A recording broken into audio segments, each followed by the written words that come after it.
नमस्ते मास्टर। मैं मध्य प्रदेश भोपाल से कमलेश शर्मा आप सभी का हार्दिक वंदन अभिनंदन करता हूँ। गुरु शक्ति को प्रणाम करते हुए, विश्व शक्ति को प्रणाम करते हुए, आचार्य श्रेष्ठ को प्रणाम करता हूँ। फ्रेंड्स, हमने लाड़ी महाशय द्वारा दिए गए ज्ञान गीता के संबंध में विषाद योग और सांख्य योग दो विषयों पर हमने जानने की कोशिश की। यहाँ ग्रेट मास्टर लाड़ी महाशय आगे हमको क्या बता रहे हैं, तो हम आगे चलते हैं कि यही स्थिर मन ही आत्मा है। चंचलता के कारण यही आत्मा मन की उपाधि से संसार का भोग करती है और शरीर में आसक्त रहने से इंद्रियों में फंसी रहती है। प्राण, मन, बुद्धि या आत्मा, ये सभी एक ही तत्व के अवस्था अनुसार अलग अलग नाम या उपाधि हैं। कार्य और स्थान भेद के कारण इन्हें अलग अलग माना गया है।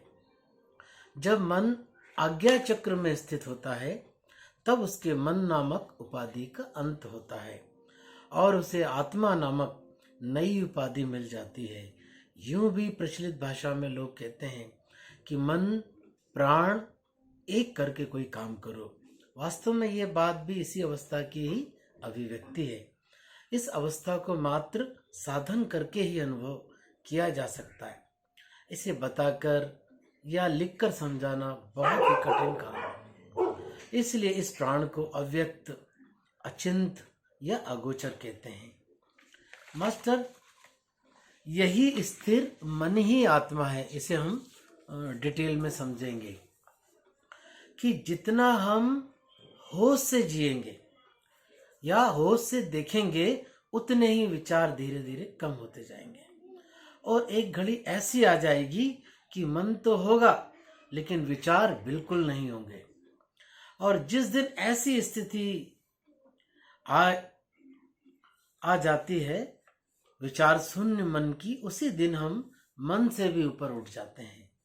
शरीर के जागरण से शरीर के ऊपर उठता है व्यक्ति, मन के प्रति जागरण से मन से ऊपर उठ जाता है। तब वह प्रदेश होता है जिसका नाम है आत्मा। यही स्थिर मन ही आत्मा है।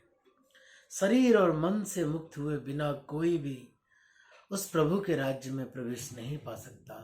जीसस क्राइस्ट कह रहे हैं, लाड़ी महाशय कह रहे हैं, ओशो कह रहे, तरह तरह के ऋषि ब्रह्मर्षि मुनि कह रहे हैं। लेकिन शरीर और मन से मुक्त होने के लिए ना तो शरीर को कष्ट देने की जरूरत है और ना ही भूखा मारने की जरूरत है, ना ही धूप में खड़ा होकर कठिन तपश्चर्या, उपवास, व्रत करने की जरूरत है।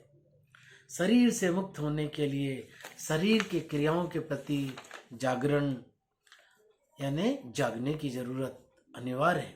एक व्यक्ति सीढ़ियों से गिर गया और मन ने उसको कहा कि मुझे असहनीय तकलीफ हो रही है। उसे बताया गया कि आपको एक ही जगह दर्द है, मगर मन आपको जिस समय आप गिरे थे, जिस समय वो पॉइंट से दर्द ऊपर की ओर गया, आपने क्या सोचा, मेरे पूरे शरीर में दर्द है। उसे बताया गया कि आप आंख बंद करके ये देखो, उसको पिन ऑफ पॉइंट करो कि वाकई में आपको दर्द कहाँ हो रहा है। तो जब देखा, करीब उसकी एज 60-65 के करीब रही होगी, उसने देखा कि वाकई में उसने अपने मन को उस जगह, उस पॉइंट पर लगाया कि देखा कि वो दर्द वहीं पर है, पूरे पैर में नहीं है। उसको 10 मिनट बोला गया, 15 मिनट हो गए, 20 मिनट हो गए। ऐसे करते करते वो डीप अवस्था ध्यान में चला गया।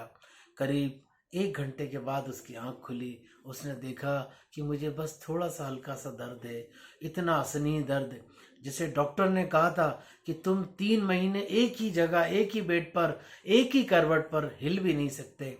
और देखिए क्या चमत्कार है। इसलिए साधना, अपना समय निकालकर 1 मिनट, 5 मिनट, 10 मिनट, दिन भर में जितना भी आपको समय मिले, जरूर आपको साधना करना चाहिए। हम आगे चलते हैं कि लाड़ी महाशय और क्या बता रहे हैं। आत्मा रहित देह में यानी शरीर में श्वास और प्रश्वास नहीं चलते। इसी कारण शरीर को हम मृतव्रत यानी मृत मान लेते हैं। जब आत्मा शरीर में प्रवेश करती है तो सांस चलने लगती है, यानी उसका आवागमन इनहेल एक्सेल होने लगता है। इसी क्रिया को जन्म कहा गया। हमारे शरीर में प्रति मिनट 12 से 15 बार सांस निकलने, इनहेल और एक्सेल लेने की क्रिया चलती रहती है। सांस का बाहर जाना मृत्यु है, भीतर आना जन्म है। इसका अर्थ यह हुआ कि प्रति मिनट हम लोग 12 से 15 बार जन्म लेते हैं, और ये तो प्रति क्षण का मरना जीना हुआ। इस क्रिया पर तो कोई शौक नहीं करता। जब प्राण पूरी तरीके से शरीर को छोड़ देता है और बाहर निकल जाता है और शरीर की मृत्यु हो जाती है तो उसे हम महाप्रलय कहते हैं। और जब प्राण निकले और फिर भीतर आए उसे खंड प्रलय मानते हैं। पर अज्ञान के बंधन में बंधा जीव इस रहस्य को नहीं समझ पाता। मैं और मेरा का बोध होना ही व्यक्त अवस्था बताया है। तत्वों से अलग होना ही तत्वातीत या अव्यक्त की अवस्था है।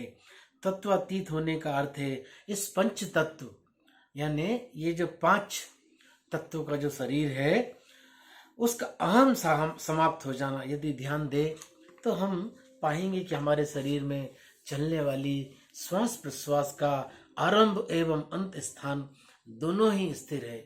इसलिए पहले ही कहा गया कि स्थिर मन ही आत्मा है। श्वास जब ऊपर जाती है वहां जाकर स्थिर हो जाती है और पुनः जब नीचे आती है तो भी स्थिर हो जाती है। ये स्थिरता इतनी क्षणिक होती है सामान्य व्यक्ति या मनुष्य से समझ नहीं पाता। उसे तो मध्यावस्था आवागमन के समय ही श्वास चलने का ज्ञान होता है। फ्रेंड्स, इसलिए हमें अधिकांश समय जब भी हमें एकांत में समय मिले तो किस तरीके से इनहेल और किस तरीके से एक्सेल यानी हम कितनी बार 1 मिनट में कितनी बार सांस ले रहे हैं। जब आप देखेंगे कि 12 बार से अधिक आप सांस ले रहे हैं, छोड़ रहे हैं, तो अधिकांश बीमारियों ने आपको ग्रसित करके रखा है। धीरे धीरे 1 मिनट में जब ये 4 तक आ जाती है उसके बाद आपका एनलाइटमेंट 100% संभव है। मैं अपनी वाणी को यहीं विराम देता हूँ। सांख्य योग के सेकेंड पार्ट का एक पार्ट और बचा था। आगे और हम इस पर चलने वाले हैं, बताने वाले हैं। आपने इतने प्रेम से सुना, सभी फ्रेंड्स को बहुत बहुत धन्यवाद, अनंत कोटि धन्यवाद। Thank you, thank you, thank you.